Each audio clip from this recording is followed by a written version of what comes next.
Tinolang manok. Ayan. Kung magtitinola ka ng manok, subukan mo to gawin. Ano? Dahon ng ampalaya. Masarap. Try mong gawin. Sarap yan. Sa tinolang manok pala, masarap, mas masarap pa pala yung ampalaya ang ilalagay mo kesa sa dahon ng sili. Dahon ng ampalaya, mas the best.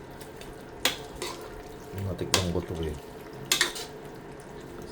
Kasi dahon ng sili, babango lang. Pero ito pag natikman mo, to try mo to, dahon ng ampalaya.